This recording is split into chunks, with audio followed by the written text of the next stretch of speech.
Vice President, thank you for being with us. Good to see you, man. Appreciate it. Great to be here. Let's go back to the Oval Office Friday. Yep. From your perspective. Yeah, great TV, as the president said. Yeah, well, you know, it's funny. So we have a 45-minute press conference, and the president normally does this. I mean, I've seen this now 3 or 4 times with foreign leaders, where he likes to bring the media in, likes to have a conversation, but answer questions with the press. As you know, he's very open with reporters. And what I noticed is that for the first 25, 30 or so minutes, he tried to sort of bend over backwards to be gracious and kind to Zelensky, even when Zelensky was kind of needling him, even when Zelensky was saying things that I thought were untrue. The president just tried to be diplomatic, right? I think that's his natural instinct in that situation. And then when it really went off the rails, of course, is when I asked, or you had a Polish journalist who asked a question, the president answered it, and then I answered it, and then something about my answer just really set Zelensky off. So then he came at me. So you're blaming yourself. And then I went back at him, right. And what I tried to do originally was actually try to diffuse the situation a little bit, because I'm like, you know, we're having this meeting. Obviously, there are 100 television cameras here. Let's try to have this conversation in private. And then the president, as we kept on going back and forth, I tried again to say, well, maybe we should have this conversation in private. And the president was like, nope, actually, I don't want to have it in private anymore. I want to have this actual conversation in public for the American people to see. And I do think that there was just a certain sense of, there was a lack of respect. There was a certain sense of entitlement. And most importantly, look, we can look past all of that stuff, but the president has set a very clear goal for his administration. He wants the killing to stop. And I think that it's very important that President Zelensky and of course President Putin too, they've both got to come to the negotiating table, and that's ultimately where things broke apart. I really don't care what President Zelensky says about me or anybody else, but he showed a clear unwillingness to engage in the peace process that President Trump has said is the policy of the American people and of their president. That's the real breakdown, is I think Zelensky wasn't yet there, and I think frankly now still isn't there, but I think he'll get there eventually. He has to. My understanding is he tried to get back in, or tried to stay a number of times, and then made numerous calls to come back. Is that true? I don't know about numerous calls, but they certainly made at least one request to come back in and continue the conversation. The president was like, look, first of all, they were disrespectful, and second of all, what are we even going to talk about? They've shown a clear unwillingness to discuss the peaceful settlement that President Trump is trying to bring to this situation. I think a lot of Americans are sort of, you know, it's useful to step back and ask ourselves, what is the actual plan here? You can't just fund the war forever. The American people won't stand for it. And by the way, Sean, if you look at European opinion polls, the Europeans aren't going to stand forever for it either. We need to bring this thing to a peaceful settlement. The president was trying to do that. He'll continue to try to do that, but you've got to have two to tango. You've got to have a negotiating partner in the Ukrainians who recognize that, you know, of course they have their views, and of course they're not always going to agree with us, but they've got to participate in the conversation. They weren't willing to do that on Friday, so the president said send him home. He said today that the war he expects will go on a very long time. I don't know where he's going to get the money to fund that war. I have my doubts that Europe will fund the war to the level that Biden and Harris were funding it. And then the issue now has come up whether or not this administration will continue to offer money and arms for this war to continue.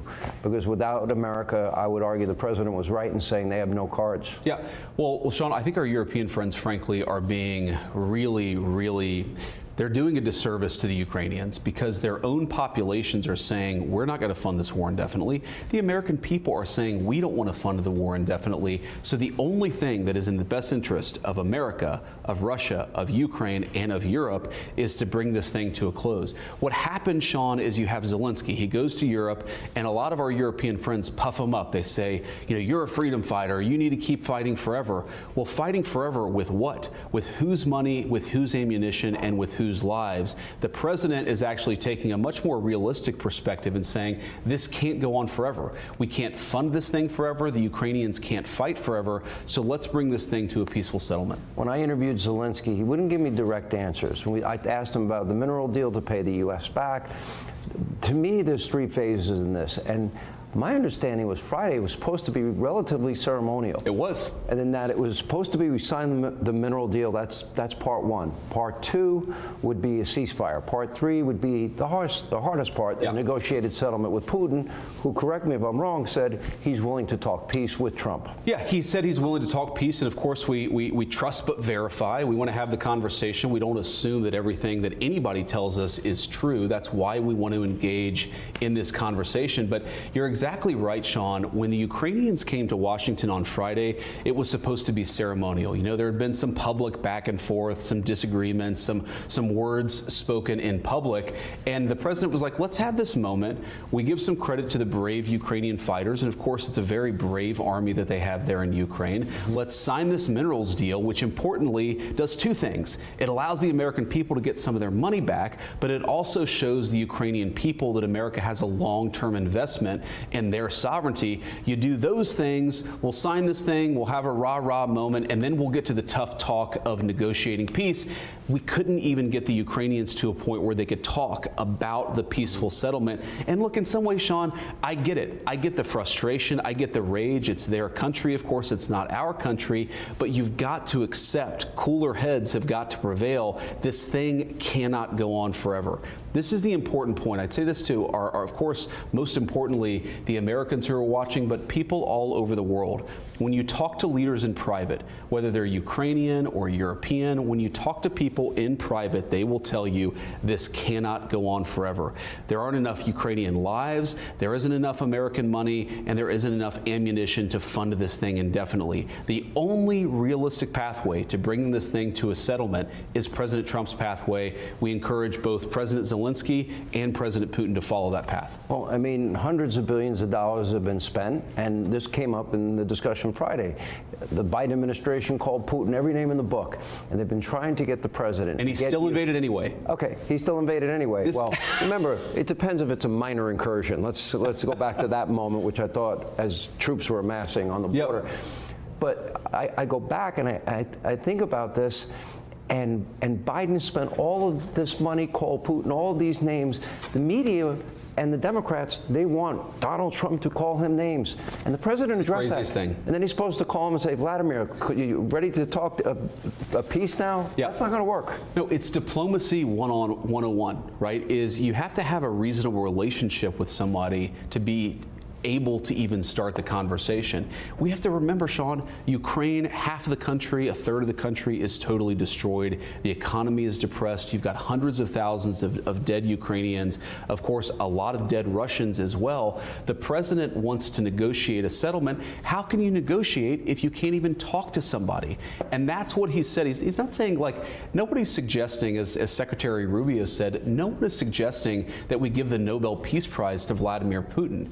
What we're saying is it's important for President Trump to be able to have a conversation. That's not well served by standing up at a press conference and calling the guy every negative name in the book. By the way, as we just said, President Biden called Putin every single name in the book. What did it lead to? It led to war, it led to destruction, it led to conflict. President Trump is trying to bring this thing to a close. You got to be able to talk to somebody to do that. Is the door open? President Trump said Friday he can come back if he wants peace. Is that door still open today? What President Trump has said clearly and consistently is, of course, the door is open so long as Zelensky is willing to seriously talk peace. You can't come into the Oval Office or anywhere else and refuse to even discuss the details of a peace deal. Look, this is not going to make anybody happy. The Russians are going to have to give up stuff. The Ukrainians are going to have to give up stuff. You can't come to the Oval Office and say, give us security guarantees. We won't even engage with you about what we're willing to give up. That's been the Ukrainian posture. When that posture changes, as President Trump said, when they're willing to talk peace, I think President Trump will be the first person to pick up the phone. Well, I got to imagine that they're probably rethinking it. What did you make of European leaders, quote, their voices of solidarity this weekend? Because it's Lindsey Graham, who's been very supportive of Ukraine in this conflict. I mean, he was livid. Yes. And he said, if they want to now defend their own continent, let them go ahead and do it. Good luck to them. Yeah, and my message to Ukrainians, by the way, to President Zelensky is, when you've lost Lindsey Graham, that means you need to come to the negotiating table and recognize Donald Trump is the only game in town. He's the only person who I think has a meaningful plan to save that country. But Sean, here's the problem with the Europeans. And a lot of these guys are our friends, they're our allies. We, of course, the president has a great relationship with a lot of European heads of state, and so do I, but they need to be realistic. And the craziest part about this, Sean, is that sometimes you'll have European heads of state who in public will puff up their chest and say, we're in it with President Zelensky for the next 10 years. And then in private, they'll pick up the phone and say, this can't go on forever. He has to come to the negotiating table. So I honestly don't care what the Europeans say in public. What I care is what they say in private. And what they need to be saying to President Zelensky is, this can't go on forever. The bloodshed, the killing, the economic devastation, it's making everyone worse off. The only pathway, I think, back to peace and prosperity is what the president is trying to accomplish. And now we look back in time and we see Joe Biden was beginning to understand that the patience of the American people is running thin. That's right. Hundreds of billions of dollars. We're a nation with nearly $40 trillion in debt. Yeah. I mean, it's too much. Well, Sean, this is an important point, though, because I was a United States Senator, for the last 2 years of the Biden administration. I got elected in 2022. I think you like this job better? I think I like this job a lot better. I certainly like the president a lot better. And here's the thing, when you would talk to the Biden administration officials in private, this is another example of a terrible situation the Biden admin left the Trump administration. When you ask them what's the plan, okay, we're going to spend tens of billions of dollars, hundreds of billions of dollars in Ukraine. What is your plan? And they would honestly tell you, well, we're just going to send them weapons for as long as we can and hope eventually they can turn the tide. Hope is not a strategy. Throwing money and ammunition at a terrible conflict, that is not a strategy. The only guy in town with a strategy is the President of the United States, and everybody needs to follow his lead. What scares me is Zelensky, when he says it's going to go on for years, how many more lives are going to be lost? He's not going to have a country to save at the end of that. The minerals deal would have provided the monies to rebuild their country and a strong U.S. presence and maybe European troops as well. And this is an important part of it. The president knows that, look, if you want real security guarantees, if you want to actually ensure that Vladimir Putin does not invade Ukraine again, the very best security guarantee is to give Americans economic upside in the future of Ukraine. That is a way better security guarantee than 20,000 troops from some random country that hasn't fought a war in 30 or 40 years. The security guarantee and also the economic guarantee for Ukraine is to rebuild the country and ensure that America has a long-term interest. You're not going to do that if you come to the Oval Office, insult the president, and refuse to follow his plan for peace. If he called, and I hate hypothetical questions, sure, forgive me. If he called tomorrow and said, I am ready to adopt your plan for peace, he can come back?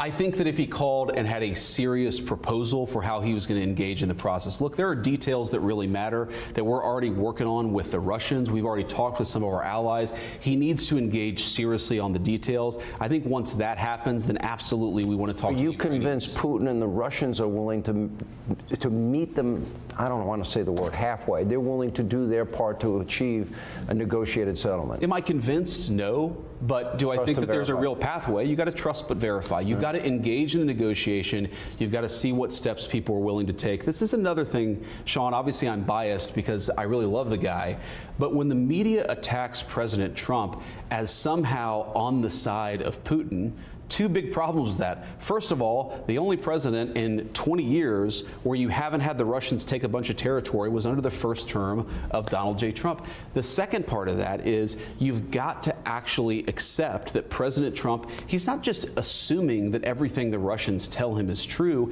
he's negotiating with them. There's a give and take. There's a trust but verify. That's called diplomacy. We used to have some respect for that in Washington, D.C.